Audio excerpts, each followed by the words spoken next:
Hello, people of YouTube. It's your friend Shadowwalker the End. I'm sorry that this took so long. I was kind of dealing with some stuff with going and trying to make my sister's YouTube channel, which should be out in maybe the next week or so. It depends on when the games get here and everything's all settled with that. But yeah, so I'll go and give you guys a link to when that's all up. But to the story, to go and do a little bit of a recap since I was gone for like a week. You went and found Jekyll. You found where his room is, and you know that he's in it right now. But you're trying to go and figure out what you were trying to figure out what you were going to do now. You could barge in, or you could go and set a trap for him. You guys decided to go and basically barge in, but Zephyr Fox went and said it best. It would probably be best to look in with a scout drone first. Now, here's the thing. You had your scout drone on the ceiling of the dome that is Atlantis. But this is actually going to help you out a lot here. Because the drone kind of goes and has a glide function-ish thing, where it falls down and it falls onto the wall right at Jekyll's room. And you can go and see through the window where Jekyll is. And you can confirm that Jekyll is in the room. You can confirm that Jekyll is getting changed in the room, and it would have been really awkward if you had walked in just then. But here's a little bit of the problem. You don't make a sound or a scent, and your drone doesn't have a scent, but your drone certainly makes a sound. It's a metal/plastic object. Whenever it hits something, it goes and makes a little clink sound. And Jekyll hears it immediately. Past that, he goes and flips his head at your drone. It is instantaneous. He knows that it's there. And he sees it immediately. And suddenly, boom, you're hacked. You see, the reason why Jekyll couldn't go and hack your scout drone before was purely because it was out of his sight line. He didn't know it was there. He couldn't locate it, therefore he couldn't hack it. But now that it's right next to him outside of his window, he is dead set on it right now, and he is hacking it immediately because he knew you were coming. I mean, him going and taking an experimental drug, yeah, he knew you were coming, and now he's pissed. Especially since you were kind of being a peeping Tom on him. So, he scans it, and he figures out your location immediately. How do you know this? Because he busted the door open and is now right in front of you. Now, you weren't completely defenseless when you were a PI back in your time. You knew things like martial arts in order to go and take care of things. But dealing with a man who has enhanced bestial strength, claws, fangs, enhanced hearing, senses, and all sorts of things that make him physically superior to you, even if he doesn't have that martial arts capabilities that you do, he still overpowers you pretty easily. On top of that, it ends up going and being, you had one hope in this fight, in this melee, as he's swinging his claws at you as you're trying to parry them with the little martial arts that you know, and you're trying to attack back, but are always kind of pushed off because this guy's so much stronger than you and are afraid that your bones are going to break from all this heavy hitting. You try to go for your last resort, your glove, because you can't go and get to your stun gun, and plus your stun gun would probably take a little bit of time to charge. You don't know how fast it is to load this thing yet, so you can't really go and do it right now.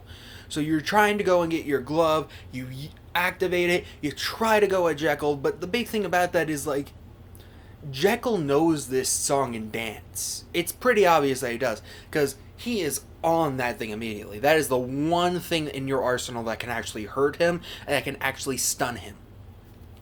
So he automatically just parries it, and he's on your left arm, right on spot. And he gashes you on your left arm. And you manage to hit him away, but when you do, you stumble a little bit, because you pushed him away, but you were in a pretty bad position to begin with. And the dude gets you. He slashes you. Left shoulder all the way across to the right part of your hip. It's bad. The guy hit dozens of organs and practically shredded the bones that he touched. It is bad. Luckily for you, Jekyll ran off immediately after that. I think that's partially due to the fact that he doesn't know what genetic enhancements that you have, and you're kind of going through your head yeah, he probably just ran because he thought I was going to explode or something. And you are gushing blood. So because this is kind of desperate and you made a big mistake trying to go anywhere near him, you inject in your medbot serum and you start to heal actually incredibly quick. You are surprised at how fast the pain goes away and how fast things are mending. You thought that you had been dealt like a really lethal wound, but it's just like it's closing up pretty much immediately. But you realize that you only got like 2 more of those things, and you kind of have this idea that you might want to go and chase Jekyll, but then you realize that that would be a really bad idea since you can't fight him. And this is really close quarters in this hotel. There isn't a lot of space in here. I mean, hell, if you actually went into that room, there was a huge chance that if he was awake, he could have easily killed you now that you've seen his strength. This dude is leagues above you when it comes to physical strength. So you start running kind of after him. You decide, okay, I got my... You check your scout drone. Your scout drone's okay. You have your scout drone follow Jekyll from a massive distance. We've kind of confirmed that Jekyll can only go and hack something if he can see it. So as long as the scout drone remains out of sight and out of his hearing range, your scout drone should be fine for going and looking at Jekyll.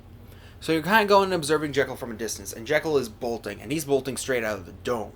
He's not even going to stay in the dome. He's going to go into a different part of Atlantis altogether just to get away from you.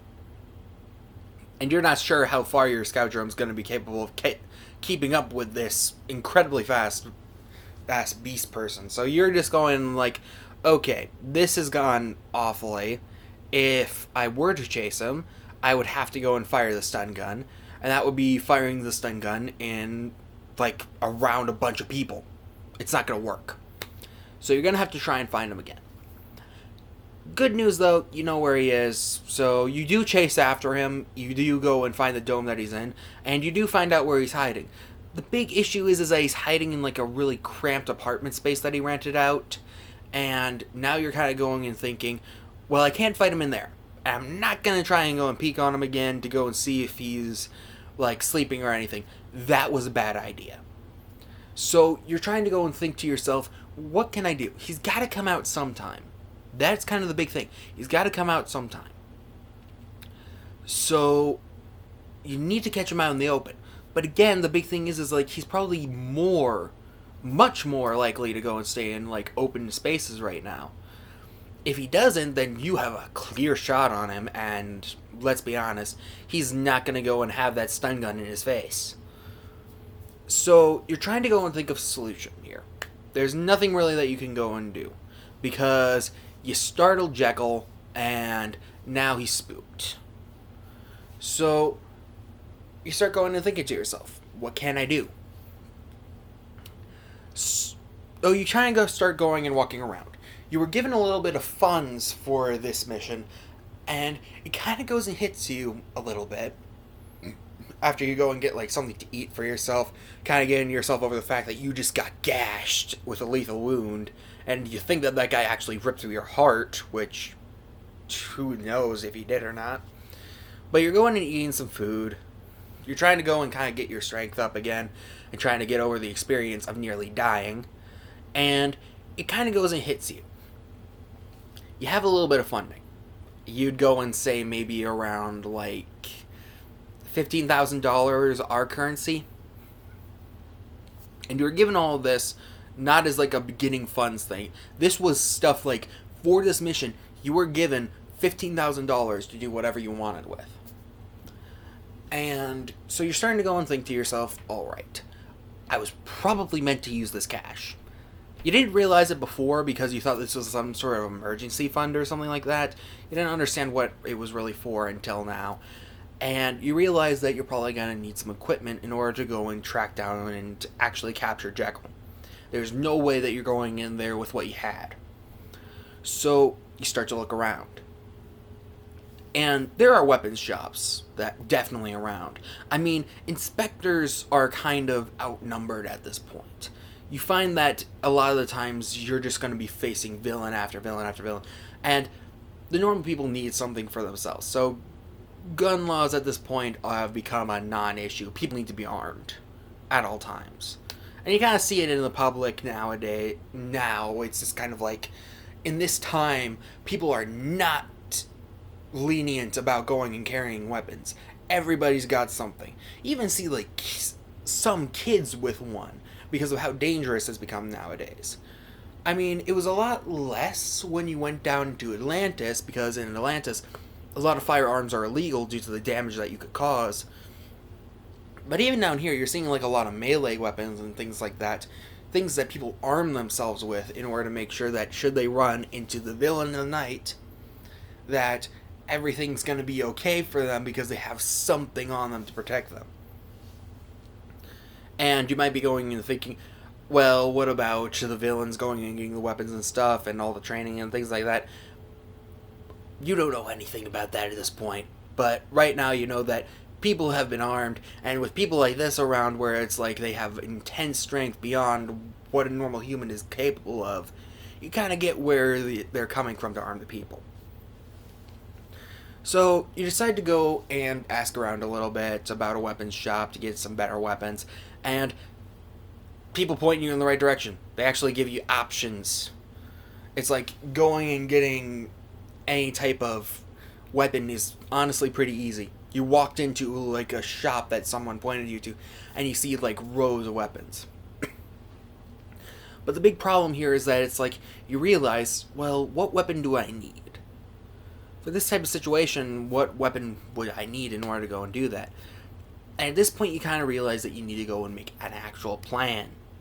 So you look around for a little bit, you see that it's like there are sniper rifles around here and stuff. There are things, but a lot of these things are like trank stuff. So you got a sniper rifle that goes and uses trank darts. You got things along the lines of pistols that use trank darts. You have swords that you can go and pick up. Handheld claws, brass knuckles. There's like the works when it comes to melee weapons and long-range weapons. But the long-range weapons you see aren't very destructive. Which makes sense, as I've been saying through it all here, you can't go and use anything too destructive in this place. So it makes sense that long range was generally the thing that was really restricted. So with all that, you start going and looking at the traps that they have. And, well, going and looking at it, they had a few, actually. You see, they had all these, like, sets that they go and have for going and setting traps. So you pick up a few of, the books and the guides of making a trap. You go and grab a few stun grenades that they went and had lying around. Yeah, finds out that these stun grenades exist, and they go and send out, like, essentially an electric pulse that goes and makes anything that the electric pulse touches paralyzed for a while. These would have been useful. So you gather up all this stuff, you head back to where you're staying, because you decide to go and just spend the night going and thinking of, how am I going to deal with Jekyll? And by the way, you went and set up the scout drone to watch Jekyll, to go and make sure that he's not going anywhere in the middle of the night, so you know where he's going. So you're starting to stay up, you're reading these books, you learn how to make a few basic traps. One of these is a stun trap that uses a stun grenade that falls from a high place onto a person. You learn how to go and make a tripwire. You learn how to go and essentially, you learn how to do a few things when it comes to the equipment that you could go and get. And this really wasn't like too big on your budget. It's like to get all the books was around like $100, and this was for like every book that they had on this stuff. Honestly, you probably could have done an electronical copy now that you think about it, but that old habits and all that. So you're reading through things, and you're honestly surprised how little the English language has changed over the years. But, whatever. Think about it later. So you start reading through it, and you start to realize something. Jekyll did have one problem when going and coming to a sudden new living arrangement. He was trying to go and find some place that was tight quarters, and if you came in, he was definitely going to go and get you. Because he pretty much knows that you're a newbie. Or at least you assume that he does after what you did was probably not the smartest thing to do. And you probably should have gone and thought about that differently. But essentially, he thinks that as long as he's in a close quarter space or in a public space, you won't be able to do anything. And for the most part, he's right. but he's got to leave eventually, and you can't keep that in your head that he's got to leave eventually for some reason. And through that, you're starting to go and think, like, okay, what could I go and do? And you realize, and this is Jekyll's mistake, Jekyll kind of went and put himself in the edge of the dome. The dome is to the back of the building that he's in, so automatically that is a huge problem for him. He does not have space in order to go and do it. It came from he could run anywhere in a 360 to he could run anywhere in a 180. Automatically, that is heaven for you. You could go and do that a lot better than having like a 360 and having to arm basically every escape route that he has. Now, the big thing is that if he tries to go anywhere, you can go and set traps around that area. Now, you're trying to go and look around, and you're looking around at like really crowded places that are like around the area that Jekyll's in. So you're looking around, and there are some public streets that are around, and you're pretty sure that Jekyll's probably going to take those public streets. But you realize that in 2 of the 3 major streets that he could go down, there is a little bit of an alley area in order to go and get to them. Essentially, from where he is, those streets are a little bit inaccessible just for one part, so you could set up traps in those areas in order to go and do it. But you're afraid that Jekyll's going to go and take the third path, avoiding any type of non-public area like that, and that's going to go and make a huge problem. Now, what could you go and do? You start thinking, like, maybe I could go and drop something on top of him from the ceiling the ceiling of the hallway right outside his room. And this, like, weird apartment complex thing that he's in, where it's kind of like a street motel, I guess that you could go and say. Or whatever the futuristic version of that is. But essentially, you could go and set up something right outside his room in order to try and blow when it's there. But you're kind of afraid that he's going to go and be looking out his window a lot. He's going to be paranoid. So that might not be the best idea, and then having to go and get gashed again. You start going and thinking around even more a bit. Like, what can I go and do? And so you decided to call Bernhard again. Just to go and get advice. You tell him, Bernhard, I spooked the target, and I got hurt really bad. I had to use one of my med serums, and now I'm in the position where I don't know what to do anymore. He goes and just tells you, you didn't get any extra weapons, did you? You obviously go and say, no, I didn't. You kind of forgot to tell me that.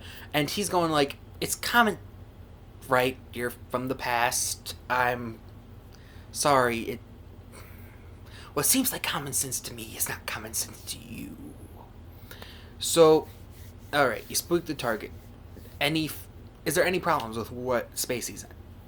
You go and tell him about, like, what you did, the recon around, like, there's 3 major streets, but the guy's backed into a wall, and 2 of those major streets have, like, these small pathways that are a little bit vacant enough where you could go and do some things. And the third one's just completely open. He's probably going to take the third one. You go and tell him, yeah, that would probably be the first thought that you'd think to. And yeah, that's the first thing that I think about it. Alright, so here's what you're going to go and do. You're going to go and, well, I'm going to give you some options at this point, because it's like, it's kind of up to preference. First things first, you think that you're a good shot, I would go and do this. You set up 2 stun traps. One in the vacant area like right in front of his motel. One in the one to the left of his motel. And then the last one, you're going to go and set it up into and yeah, just those 2. And then afterwards, you're going to go and set up a sniper post.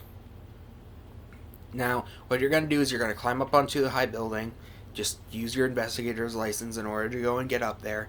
You're going to have a trank sniper, and then you're going to go and fire it down at him, should he go and take that third path without the big thing.